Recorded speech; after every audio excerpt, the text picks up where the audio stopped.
Hello everybody, it's Mike from Big Mike and Lola. Today we're going to start a beginner series on fishing. And I think what better way to start would be choosing the equipment. Now one of the first questions that anybody is going to ask is, well, what kind of rod and reel should I get? But for the purposes of this video, while there really is no one-size-fits-all approach to fishing or equipment, you have to start somewhere. So I figured we'll start with what's a good first rod and reel. Now this video is going to be aimed at people with children who are wanting to start fishing, or people who are young adults and haven't ever fished, or people that haven't fished in a long time. So, where should you start? And I'm going to make some assumptions here, and that is that you're going to be fishing in a farm pond or a park pond or lake, maybe a creek, something like that. Now, if you're fishing the Mississippi River for giant blue catfish, this doesn't apply to you. But we need to start somewhere, and I thought the best place to start would be that one-size-fits-all that I just said is really not the best way, but you've got to start with one rod and reel, and let's talk about what that should be. So you have a few options. One is going to be a spin cast reel, such as this Zebco 33. Another is going to be a spinning reel, such as this Bass Pro Shops Pro Qualifier. You can also go into a low-profile bait caster or a round bait caster. Now, since this is your first rod and reel, or at least the first one in a long time, bait casters are out. This is advanced. They're going to cause you more headache, and starting off, you just don't need headache.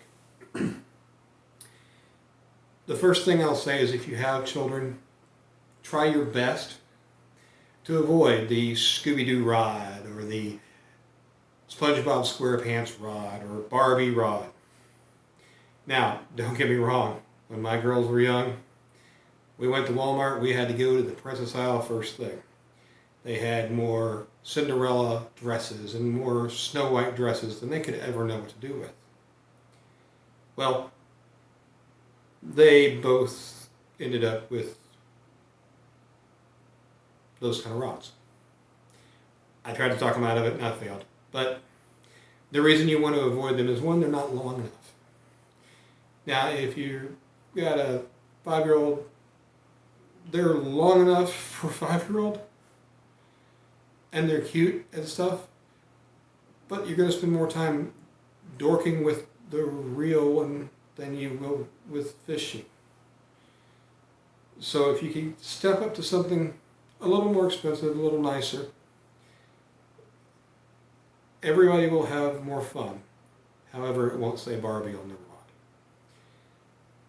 General rule of thumb is, if the rod doesn't come off of the reel, if the reel doesn't come off of the rod, don't get it. So, we already took bait casters out of the mix. So we'll start off with the easiest. And I'm going to keep going back to a Zebco 33, and there's a reason for that. The Zebco 33, you can get a combo at Walmart for about $25 plus tax. It's pretty low cost of entry. The Zebco 33 is decent. It really is. It's not the best. And at some point, it's going to end up either given to somebody else in the trash or in the back of your closet. As you improve, this is not going to be what you want to have. So consider this a sunk cost. But the very basics of this is, the line comes out of here, and you have to take the cone off of it and get your line and run your line through the little hole in the cone.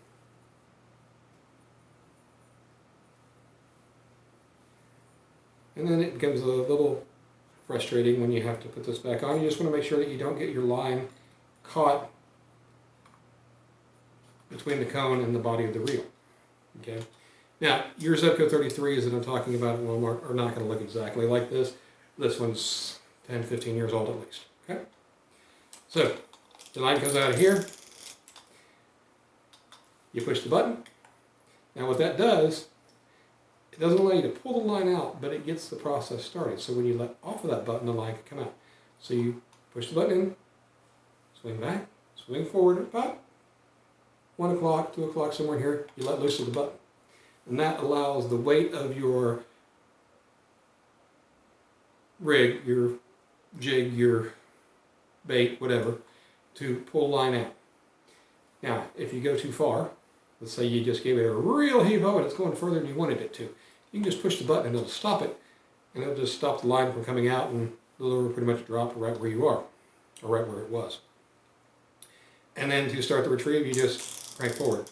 That noise you hear is the bait clicker. Not all reels have a bait clicker. This is for when you're tight lining on the bottom, usually for catfish, something like that, where the rod's just sitting there. So you'll have, the line will be tied against the bait, and then you'll turn on the or turn off the anti-reverse, and that allows the reel to go backwards. So it actually spins backwards. So it lets that line, and there's not a lot of tension on it. Now, when the anti-reverse is turned off, you can still go forward. And you can just go over here, click, and turn off the bait clicker. You can then set it if you want to, so it doesn't go backward while you're fighting the fish, but then you'll cast it out and you want to set that back on so it can do the same thing. That's usually going to be with catfishing, at least as we're talking about freshwater species. So that's pretty much all there is to the Zebco 33. Again, you can get this with a 5'6" or probably a 6-foot medium action rod from Walmart for about $25. First thing I would suggest is that you take the line that comes on it, take it off, spool on some new line, and we'll talk about line here in a little bit. And this is what the Zebco combo looks like, the Zebco 33. It's going to be, again, usually a medium action rod, 5'6" to 6 feet, usually a 2-piece. And while I typically don't like 2-piece rods for myself, they've come a long way since I came up with the opinion that I don't like them, because the connection point between the 2 pieces, that's called the ferrule, and that is where they usually broke. Your rod was going to break and broke there. Again, rod technology has come a long way since then. They don't break at the ferrule often anymore. They're usually going to break somewhere else if they break. Next, we're going to go into a spinning reel. As soon as I get it, there we go. So with a spinning reel, and also with the spin cast reel, you're going to want to start with the bait a foot to 2 feet from the tip of the rod. Okay? And then you'll just go, you'll tighten it up enough so that the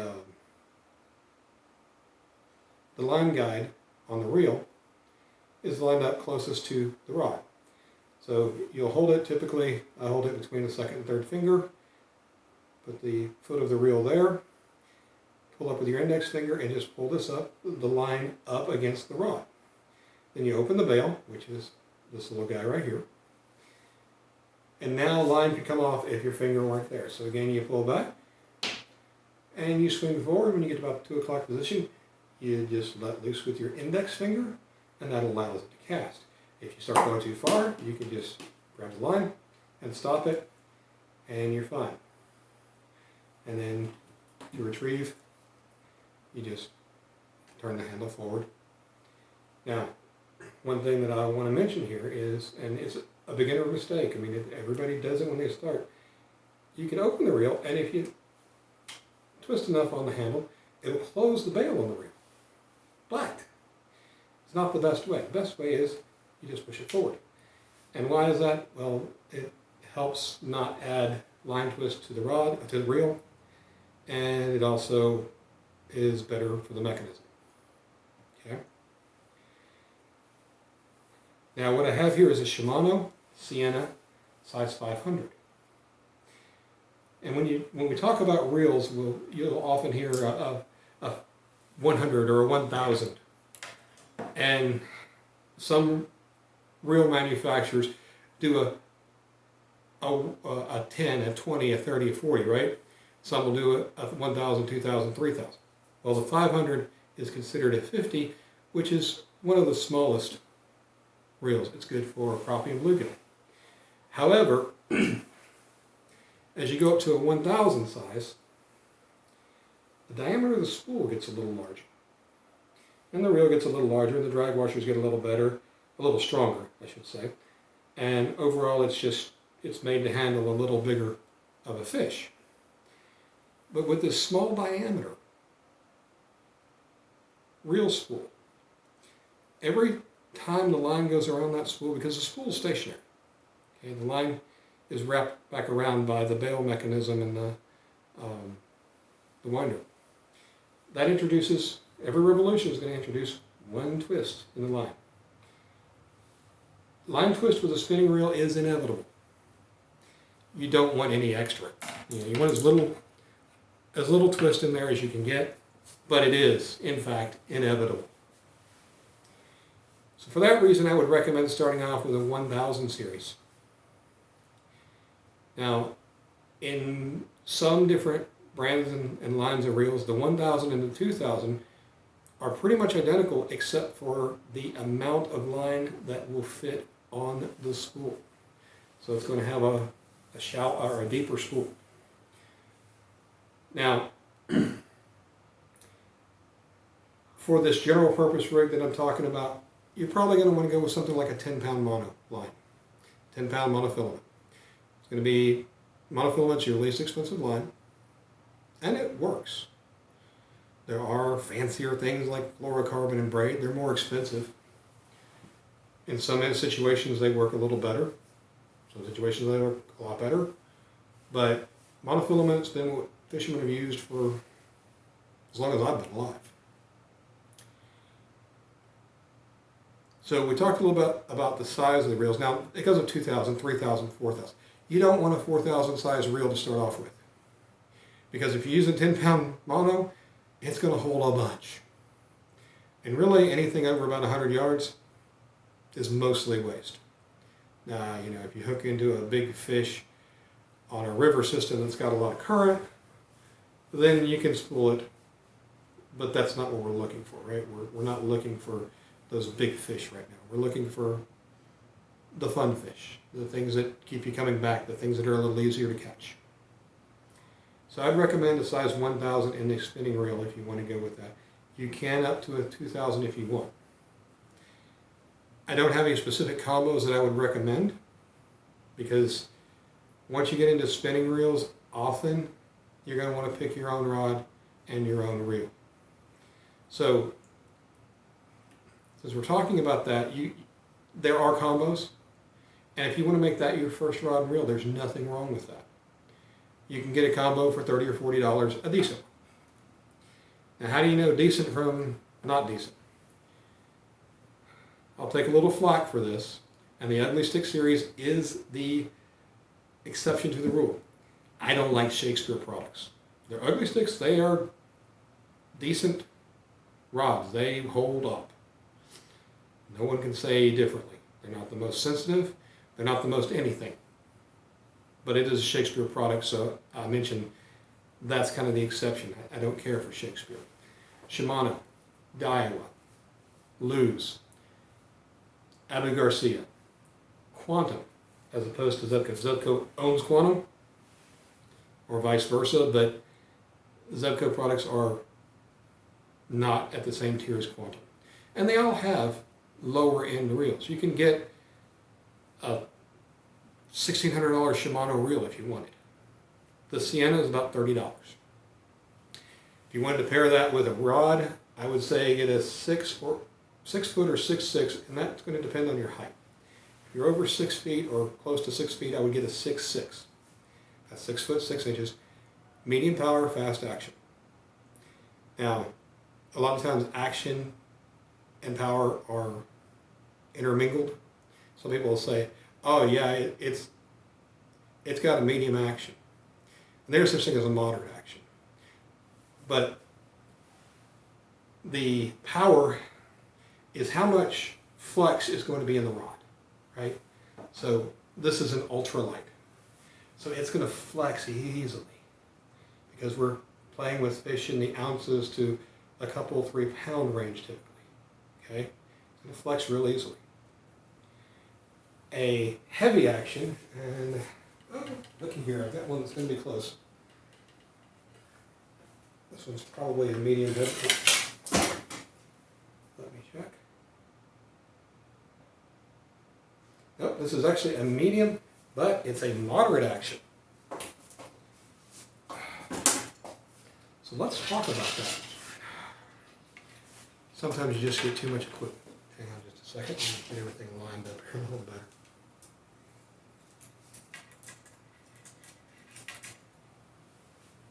So a moderate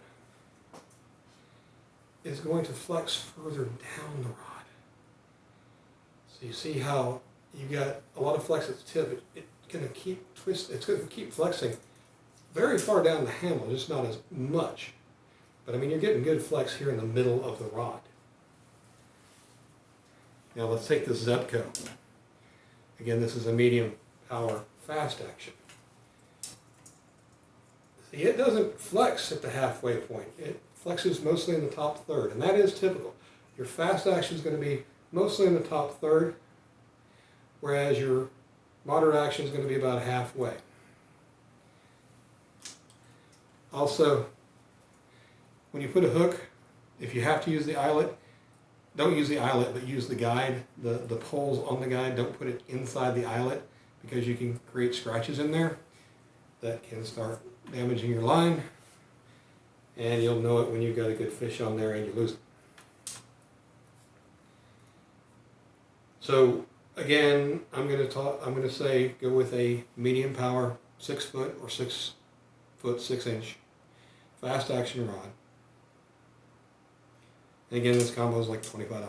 So you're not out a whole lot here. It's not going to be a good quality rod, something that you're going to want to put other rods on or other reels on, but it does what it needs to. Casting rods typically have this trigger grip, kind of to help keep it from sliding out of your hand, which really shouldn't be that much of a problem. But with a spinning rod, remember we're holding on to the reel.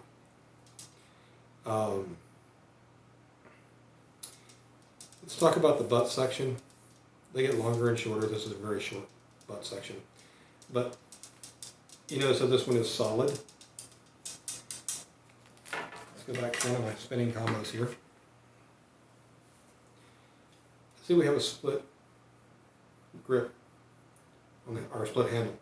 And what happens there, it's lighter. You've got the blank through here. You can feel the blank if you so desire. It looks cool. Lots of things like that. But if you're going to put it in a rod holder, things can kind of get a little tricky. Not tricky, but you can tend to hang up a little bit here and maybe even scratch the blank, putting it in and out of the rod holder. Now back here, you're not going to be holding the rod way back here to reel in a fish anyway. So it's not like it's going to break because you put some scratches in here, because you're going to be holding it up closer to the reel. But one thing that, it's just, if you're going to be using rod holders, like if you're, again, bank fishing for catfish, tight lining, things like that, this is a better style of rod holder. And here, this one's got, it's longer in cork, so it looks prettier, and actually it's better quality. But something longer like this is really what you're going to want to use for a rod holder. These Zebco 33 combos, like I said, they're a jumping off point. Now, we talked about the spinning. I think the Sienna 1000 is a very decent starting spot for about $30. If you want to put a rod with that, something like the Berkley Cherry Wood, which is going to be probably another $30. So for $60, you can get a very decent spinning combo that you don't need to replace. You may get more later on, but you don't necessarily you're not going to be in a hurry to replace it. Now, we talked about how the spin cast rod and reel is going to end up at the back of your closet. Well, but all the professionals use bait casters, right? If you're watching the bass tournaments and such. Yes, they do. And no, they don't. You're going to be hard pressed to find anybody in a bass tournament that doesn't have at least one spinning reel on board. And that's because your bait casters are typically going to use 14 to 17 pound line. But if you need a finesse presentation, you need a lighter line. And honestly, bait casters are not good on really light line. That's where your spinning combos come in. You can, go down to 1 pound line if you wanted, and you don't, not for bass.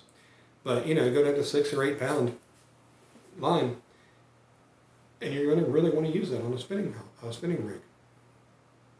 Now let's talk about line. The first topic is going to be color.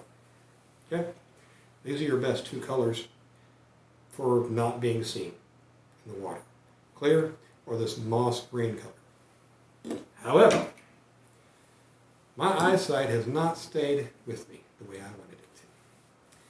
So I'm going to be using high-vis lines. Most fish, it doesn't matter. Your crappie are not that line shy. Bluegill don't care. Catfish don't care. Bass, they're somewhat line sensitive. Trout are very line sensitive. On those, you may want to go down to a fluorocarbon leader just to keep them from being able to see the line nearly as much, because trout are often in very clear water. And when you're getting into dingy water, color doesn't matter as much. But lines I would recommend: Crappie Max or Mr. Crappie. They may be pretty much the same, or they're pretty much the same. I won't say that they are the same. Mr. Crappie you can find in a host of different places. Crappie Max is part of Bass Pro Shops, Cabela's, and I guess soon Sportsman's Warehouse once that's completed. I'd recommend starting off with 10 pound. You can go down to 8, go down to 6. I typically fish with 4 pound, but I'm also typically chasing a specific species, not necessarily just whatever bites. So for bluegill and crappie, 4 pound, maybe even 6 pound is a really good place to be. Now, as far as hook size, hook sizes are weird. So there's a 0 and nothing. There is no 0 size hook. As you get into the numbers, so number 2, number 4, number 6, number 8, they get smaller. So number 8 is smaller than number 6, and down the line. As you go above 0, you got 1-aught, 2-aught, 3-aught, 4-aught. They keep getting bigger. So 0 is this imaginary middle that there is no size 0. So you go, if it's an aught, they get bigger as the number gets up higher. If they are just number hooks, they get smaller as the number of the size number increases. Okay, so that's probably a number, it's probably a number 8 hook.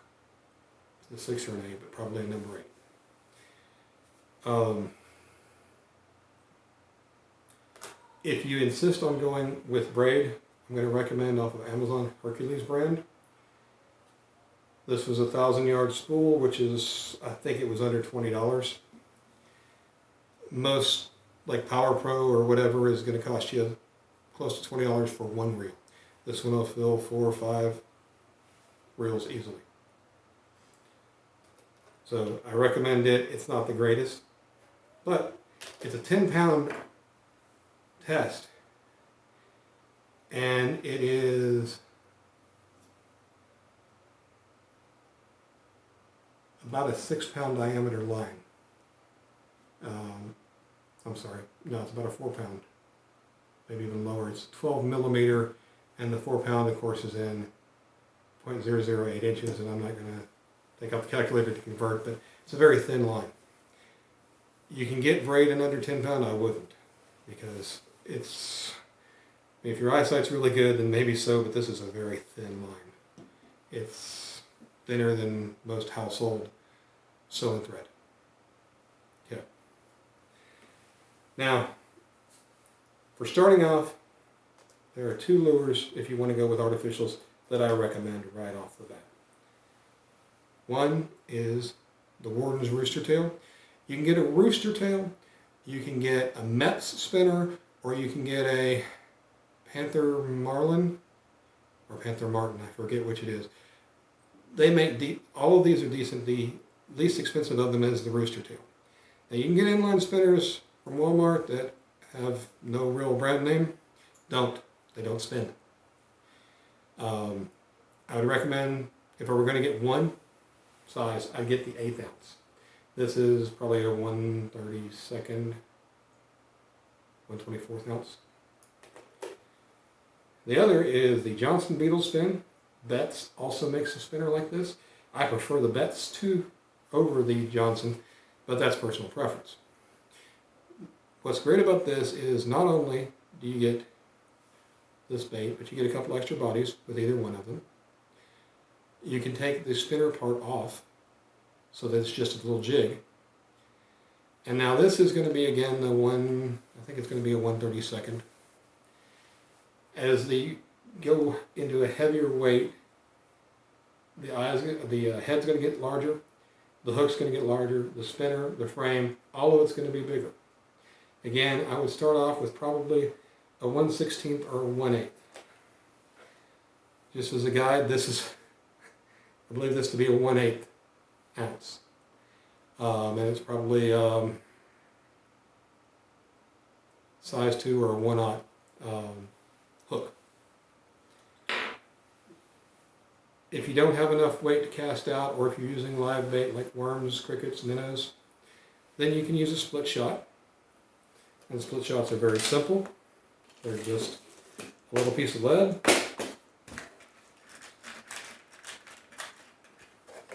that you place on the line, and then you crimp it with pliers. Don't stick it in your mouth and bite it closed. It's lead. Lead bad for you. Trust me. I did it with my teeth when I was younger, and look how I turned out. Warning. If you want to get some swivels, or 2 types. Oh, there's more than 2 types. One is a basic barrel swivel, which is just going to be the first part of this, where it just swivels. You tie the line on here, and then you tie a leader on that goes down to your bait.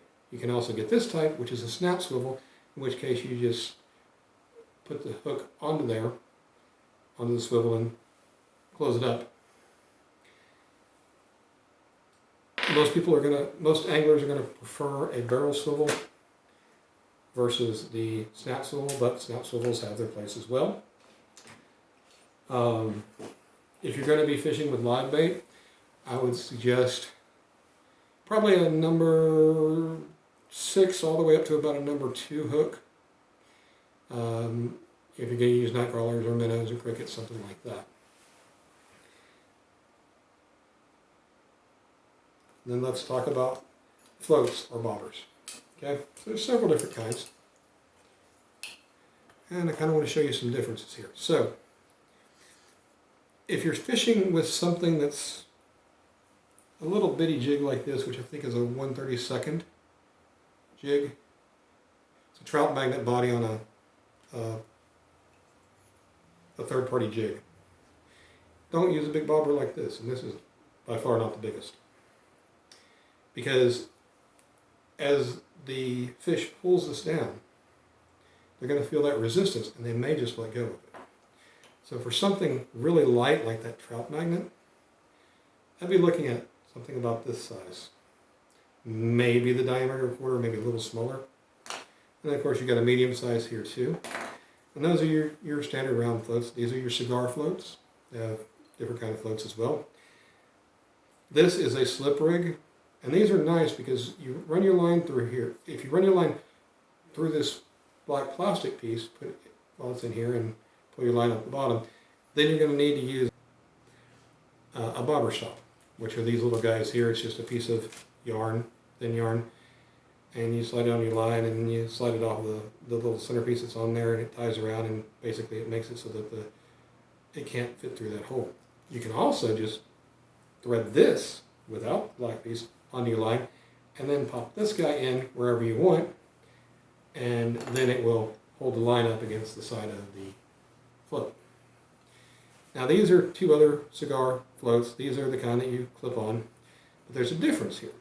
You notice this one has this, it's lead is what it is. This is called a weighted float or weighted bobber.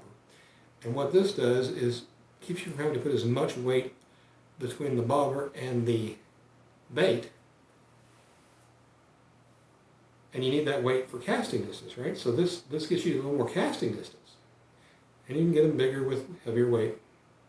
But do factor in that when you're down, which is fine, before you add anything to it. But if you had a couple of split shots, it may actually go under by itself. And then this is just a little larger one that does not have a weight on it. So there's some options on some floats. Went over split shots. We went over everything.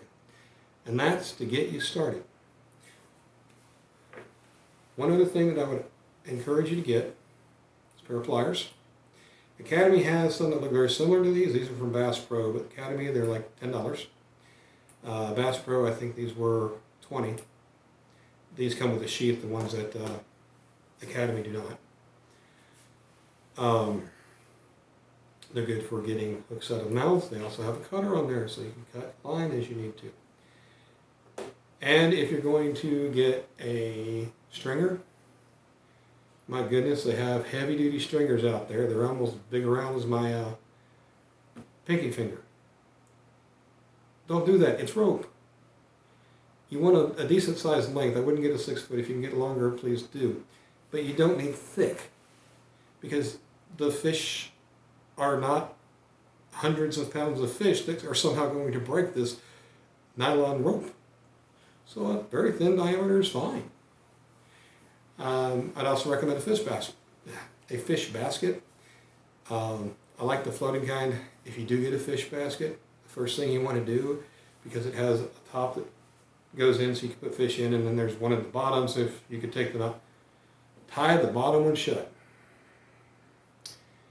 Because you will have heartbreak when you dropped it in the water and it landed on a rock or something and propped it up a little bit and your fish escaped. So why they even have the bottom hole drives me nuts. It's a trap door. I'd get rid, I would tie it shut. And then you still need a stringer or some piece of string to attach it to something on the shore while you throw it out there. Otherwise, you have a basket floating out in the middle of the lake, and there your fish are too. I think I've covered the very basics of how to get your first rod and reel. If you have any questions, please leave them in the comments below. I want to thank each and every one of you for taking the time to watch this. It means a lot to me. If you like this video, please give it a thumbs up. Please consider subscribing to the channel. And as always, until next time, I'll see you out on the water.